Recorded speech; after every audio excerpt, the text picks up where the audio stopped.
the Appropriations Committee meeting to order. First bill on the agenda is House Bill 695. I think this bill is a mirror of what we passed previously, and this would remove the 25% requirement that domestic violence centers have to put up for grant funds. Senator Wiggins, is there anything else that was included in this bill, or is that it? No, that's it, Mr. Chairman.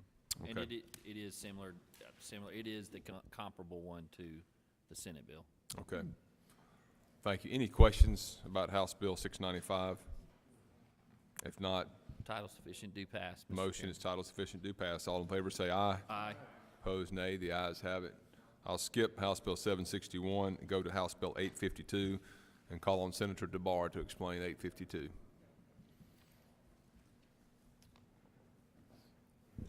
Thank you, Mr. Chairman. House Bill 852 is a strike-all, and it is the House version of the teacher pay raise bill. We passed in education just a few minutes ago. As you know, or may not have known, but the House killed or did not pass out Senate Bill 2001, which was the Senate's version of the teacher pay raise bill. For 2 years in a row now, we have made it our priority to ensure that teachers receive a raise. Last year it was 52-0. This year, same, unanimously voted by the Senate. And once again, the House decided not to bring up the pay raise bill. For whatever reason, I don't know, but I don't believe anybody in this building is against increasing the pay for our teachers. We all know they need a raise. They work hard. They deserve a raise. And so here we are. So 852 is a strike-all, which inserts Senate Bill 2001 into it. It is the same bill that we passed for 2 years in a row. It is a $1,000 pay raise for teachers and teacher assistants. And for teachers from 0 to 3 years experience, it raises the starting salary to $37,000, which amounts to a raise of $1,110. Chairman Hobson has already set aside, and as you know, we've done our budgets earlier last week, set aside the $51.5 million, which it will cost for the pay raise.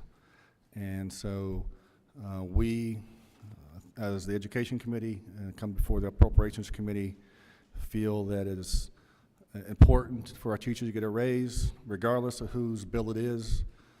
We're putting the educators and teachers over politics, and here we are. We want to make sure that they just get the raise they deserve. So with that, Mr. Chairman, I'll yield for any questions or comments at this time. Thank you, Senator DeBar. Questions? If not, title sufficient, do pass, strike all. the motion is title sufficient to pass, strike all. All in favor say aye. Aye. Opposed, nay. The ayes have it. That bill will be reported. Moving on to House Bill 1047. Senator DeBar, I'll call on you for that one as well. Thank you, Mr. Chairman. House Bill 1047 is a strike-all, and what it does, it deletes the caps on nurses.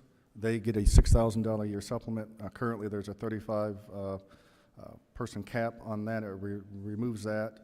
It removes the cap on speech pathologists and audiologists, who also receive that $6,000 a year supplement. It also removes the cap on athletic trainers, so they can receive that supplement. Currently, there is a waiting list for these people in these fields to receive the supplement. This is revenue neutral. Department of Education has lapsed $1.5 million, and so there will not be any additional costs or appropriations by removing these caps. And I'll yield for any questions. Any questions? If If there are not, none, Senator. motion is title sufficient, do pass, strike all. A motion, title sufficient, do pass, strike all. All in favor say aye. Aye. Opposed, nay. The ayes have it. Let's go back to House Bill 761.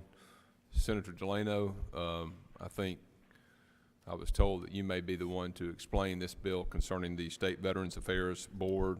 I do have a couple things I'd like to tweak on that bill, but since we are running into a time deadline, and so as not to have to send this back to the Military Affairs, Veterans and Military Affairs Committee, I will save my proposed amendments to this bill until we get to the floor.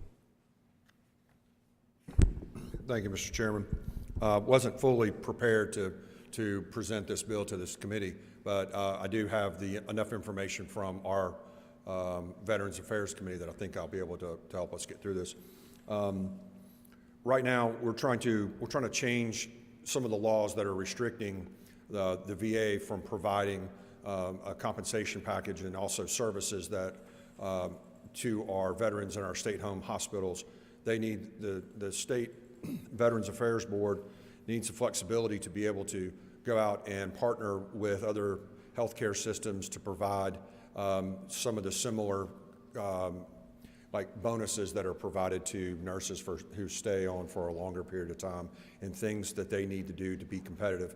They are having a huge amount of turnover right now, especially with COVID-related issues. All of their nurses are leaving to go to other hospitals. This bill just gives them the opportunity to operate very similarly to the other hospitals that are in the area, and that's really what this bill ends up doing, Mr. Chairman. That's an explanation.